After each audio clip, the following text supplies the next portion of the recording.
大家好，我是邱平，我现在来到了山西的雁门关。说到雁门关，大家一定会想到影视剧中的雁门关、乔峰和雁门关。实际真正的雁门关是非常重要的，它是长城上面最重要的3座关口之一。另外一座呢是山海关和嘉峪关。雁门关呢被称之为中华第一关，天下9塞，雁门为首。通过这个称呼就知道雁门关的重要性。在2000多年的长河当中，雁门关这一块发生了无数的故事，很多名人呢也在这里留下了足迹，甚至可以说它是影响了中国的历史进程。这就是雁门关，它既可以称是一个关口，它也是一整套的防御体系。有这样一种说法，雁门关可能是中国历史上最残忍的一座关。为什么说它残忍？因为它这里雁门关脚下的每一寸土地几乎都是用尸骨填平的。就是说，雁门关自从有文字记载的3000多年里面，按照资料记载，大小战事呢差不多有1700余场，平均每2年呢就有大战，是中国战争密度最高的关隘。雁门关之前是中原农耕文明与塞外游牧文明的分界线，北出雁门关直达大同、蒙古草原，向南呢一马平川，直抵太原，再南下可以掌控整个华北。一旦雁门关失守，北方骑兵呢可以长期直路进入山西腹地，从而说历代王朝呢将其视作北疆的第一道生命线。为什么会在这一块设置关口？其实我们看这个地理位置就知道了。因为这个地方算是一个峡谷，而且呢是非常狭窄，最窄的地方大概只有20米，在这里设置一个关口，就实现了一夫当关，万夫莫开。北方的游牧民族想要南下就非常困难。其实不光是这个关口，你像长城上众多的关口都是如此，还有不在长城上的，比方说以前的潼关、函谷关、武关等等。雁门关这里历史上的无数名人留下了深厚的足迹，比方说昭君出塞、汉高祖北征、杨家将镇守3关。实际来讲，还有非常多的名人停留过在雁门关，等一下呢我们再介绍。我现在是在雁门关北边的游客中心。雁门关分为南门、北门，大家来的话一定要北门啊，因为南门是要爬山很累，北门的话是可以直接坐观光车。观光车的话是10块钱，我已经买好了，门票是90，我用的年卡就免掉了，所以只出10块的观光车就行了。它这边的观光车都是这种客运班车，也就是小中巴车了。出发了，几分钟就到了，不是很远。已经下车了，今天人还是挺多的。这一块是属于北门的一个小广场吧。刚来到这里，看到有很多雕塑，那这一块呢，雕的就是杨家将里面的一些人物。你像这个杨宗保，这是杨六郎的儿子。看过杨家将的故事，大家都知道，这个人呢算是杨家的第3代领军人物。后面好像也是战死沙场，不过呢有点疑问，就是杨宗保这个人呢在正史里面好像没有，不知道是怎么一回事。杨家呢是满门忠烈。这个是杨延顺，俗称的杨八郎，他在战场受伤，后面呢被辽国公主俘虏，后面当了驸马。这个是杨延昭，也就是杨六郎，可能是杨家将里面大家最熟悉的。他随父镇守雁门关，在他父亲死后，杨六郎呢守卫北方20多年，屡败契丹。大家看一下，游客是非常多的。如果按照古代来讲，特别是北宋时期，我现在所站的位置呢，应该是属于关外。前方那里有一个城楼，过了那个城楼就算是进入到雁门关里面，然后雁门关里面呢还有一个关楼，过了那个关楼就算是进入到关内了。当然，从前方那个关楼开始就是北宋的军队在把守，那这个外面呢，就算是当时辽国军队在这里，他们会在这个地方对战，在这里呢也爆发了很多战役。大家知道雁门关很有可能是跟一部影视剧有关系，就是那个乔峰，从而呢有这样一句玩笑话说，现在你来雁门关一定要走高速，你如果说走国道，很有可能呢会遭到埋伏，会跟乔峰的父亲一样，最后呢跳崖。包括乔峰最后面呢也是在雁门关跳崖。当然了，这是玩笑话，因为大家会跟这个影视剧这些对照起来嘛。在北门这里还有一个墙壁，上面刻画了很多人物，这就是历朝历代有哪些人在这一块留下了深厚的足迹。有皇帝，有将军，有文臣，有诗人，还有那些公主等等。最早的就是公元前960年，差不多3000年前，周穆王西游雁门关。后面到了春秋战国时期，赵武灵王夫妇骑射嘛，他也来过雁门关，并且呢，当时他还成立了3个郡：云中、雁门、代郡。之后呢，是一个非常有名的将领李牧，战国时期赵国大将，长期驻守雁门，防御匈奴，使得匈奴11年不敢进犯。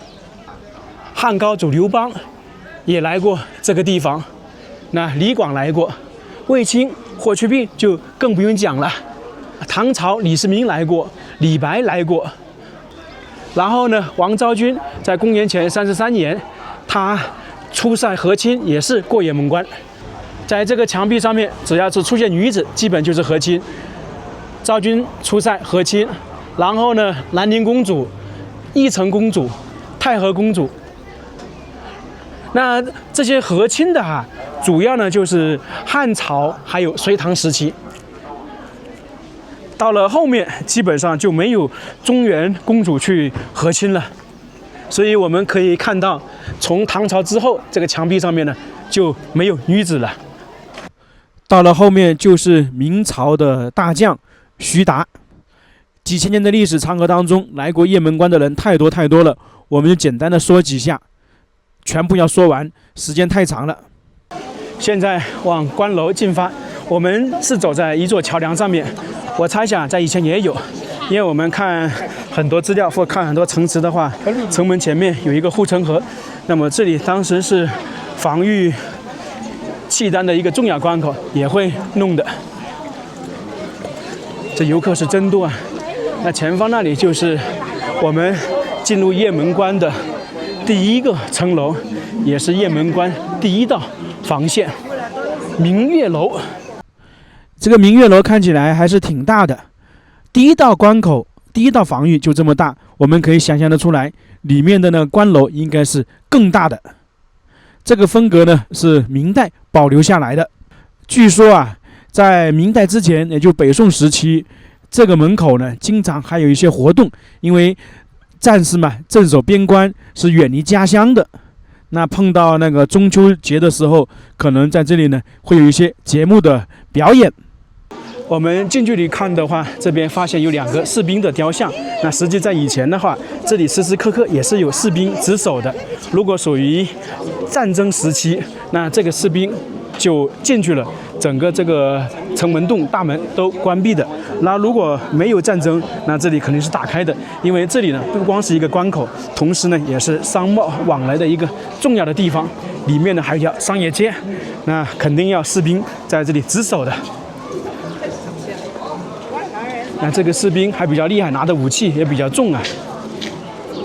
我们现在看到是有很多游客，那实际在早期明清的时候，或者说在北宋中后期，这边也是有很多人的，也非常热闹。特别是北宋和辽签订了澶渊之盟之后，他们就不打仗了，北方呢差不多是有100来年的和平。那个时候和平一下来，商贸就开始起来了。那这边每天的话就有很多商人往来，估计呢也是很热闹的。那明清的时候，这边呢也是一条比较重要的通道。进来了，检票口也是在明月楼这里。那相当于我现在已经进入关内的这个城门楼是可以上去的，上去感受一下，通过这个城门楼看一下关外的场景。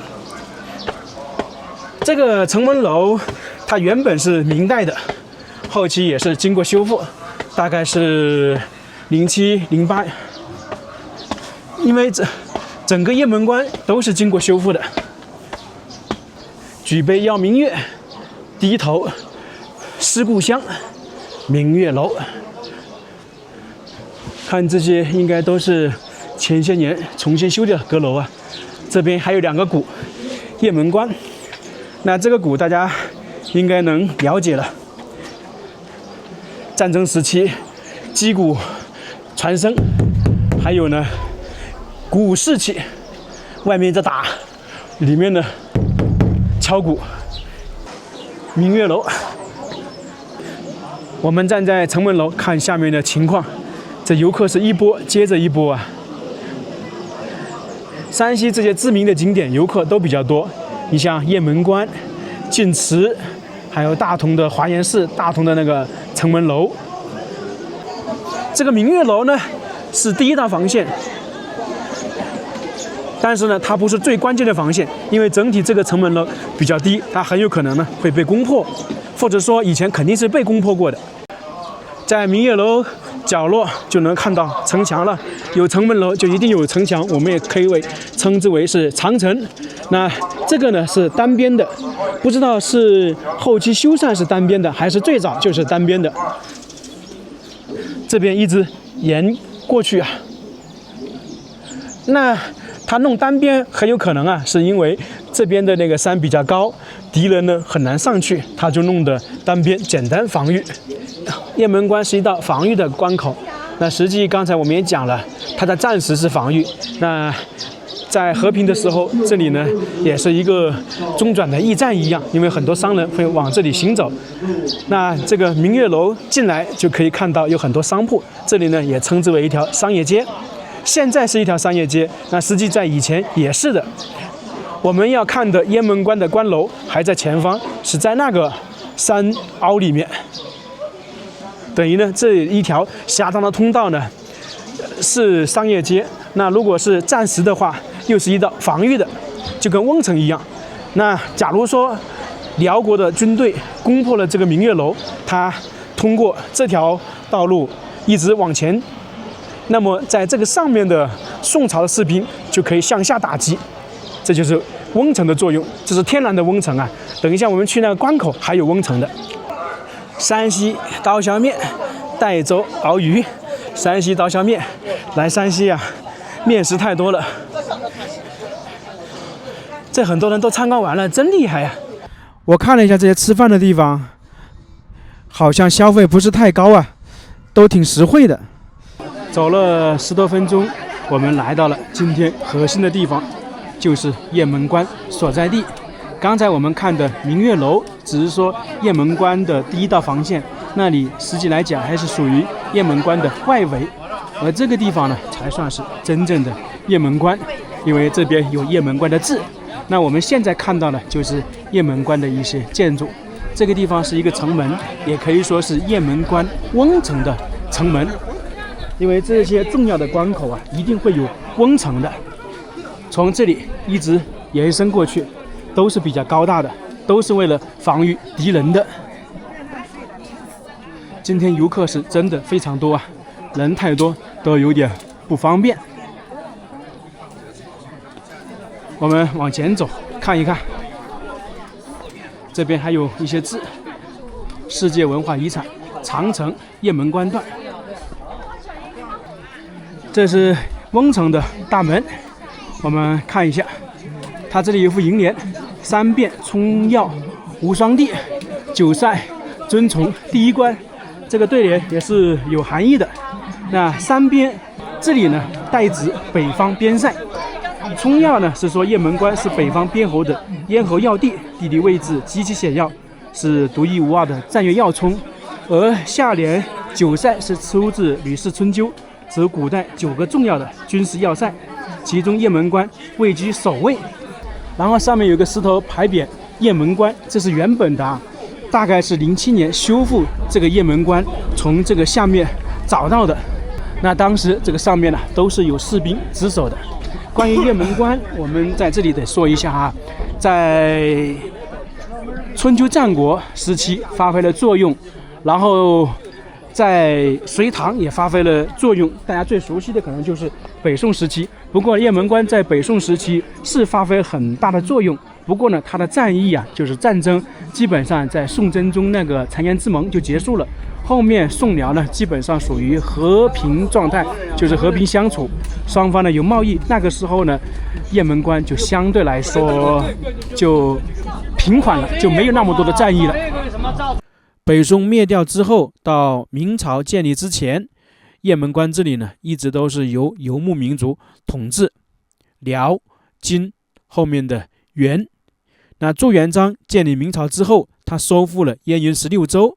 当时明朝的边境是在大同这一块，雁门关这里是作用相对来说就小很多。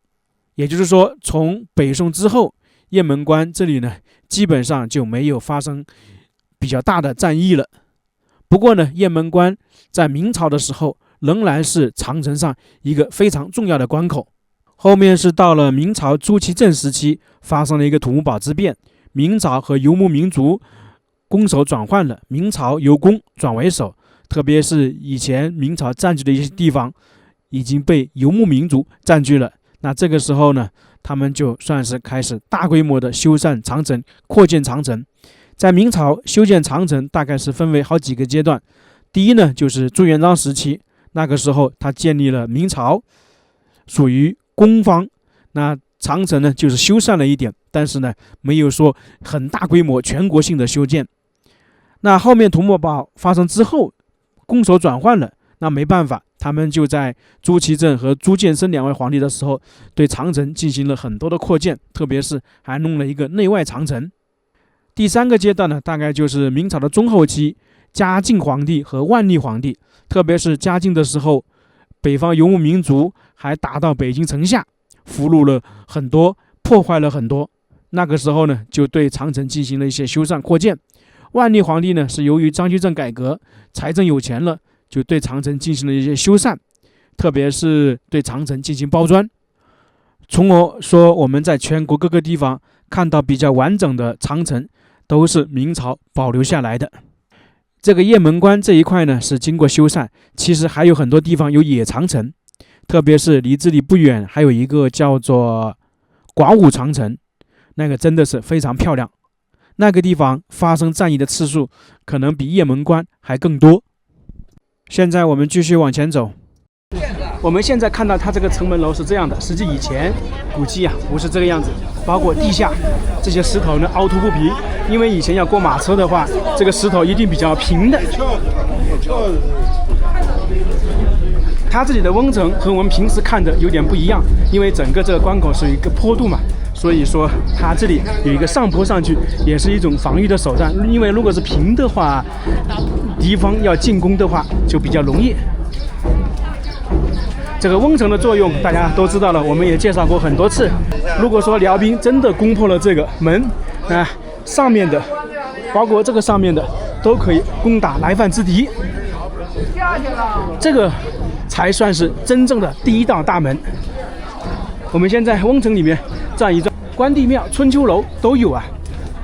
这个温城还是比较大的，我们可以看到春秋楼旁边呢还有关帝庙。当然了，这个应该是明代修的，如果是北宋时期的温城，应该是没有这些，因为它随时随地要防御，就不可能弄这个阁楼出来。春秋楼很好理解了，是跟关羽有关。关帝庙大家应该也非常熟悉了，在古堡里面、古城里面都会有关帝庙的存在，基本上在山西每个地方都有啊。这个关帝庙大概也是明代的。这里称之为是城楼，那实际呢也是长城的一部分呢。这一块没多少人，可以站在这一块看上面那个大门。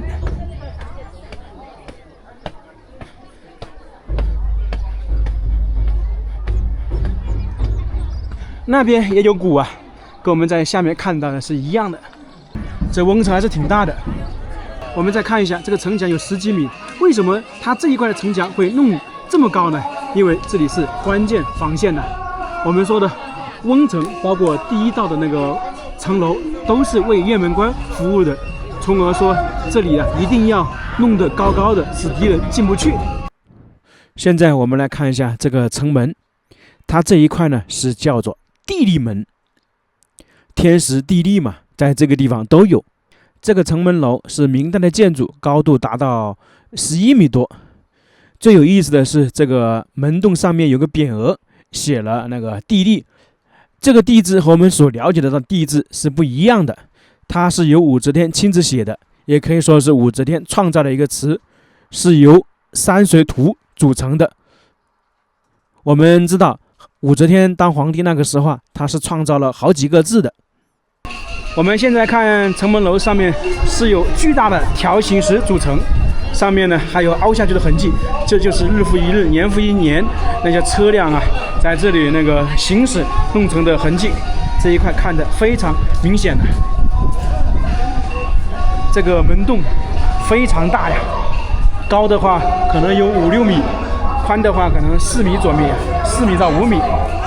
这是大门，厚度10来公分，这肯定是修复雁门关的时候弄的。那实际以前的大门很有可能更厚啊。在这里呢，我们经常看影视剧，看到敌人攻打的时候，有很多士兵顶着这个城门。实际来讲，在战争时期可不是这样的。如果说宋辽的打仗，或者说辽国的军队很强，攻破了那个瓮城，它这个大门一关闭，后面是会放很多石头或者木头，只要是有重量的东西都堆放这里，并不是仅仅单单靠人顶着。我们影视剧看到靠人顶着，然后呢马上就会被外面撞破，实际来讲不是这样的。从那一块进来之后，我们才算是来到了雁门关里面真正的雁门关。刚才都算是在外围，大家可以看到这里呢是有好几座城门楼，这一块，然后那边也有。为什么会设置这么多城门楼呢？因为这个地方啊是好有几座山头，然后下面呢稍微有点缺口，那就必须要设置关口。因为整个雁门关呢是一道防御体系，不仅仅是一座城门一个关口。假如说当时的敌人攻破瓮城，然后攻破了这个地利门，实际的话他还没有攻破雁门关，前方还有关口，攻破了那个关口才能开始往南，就往中原方向。那我们可以看到这2座城门楼设计的就是非常高大，就防御的是极强。这个是城门楼，然后旁边呢还有那个城墙，就是长城一直延续上去。就是说敌人就算攻破了这个关口，上面还能够反击，它并不是一帆风顺。如果说敌人要完整的过雁门关，他必须把整个这一块全部攻破了，上面攻破下面攻破才能够顺利。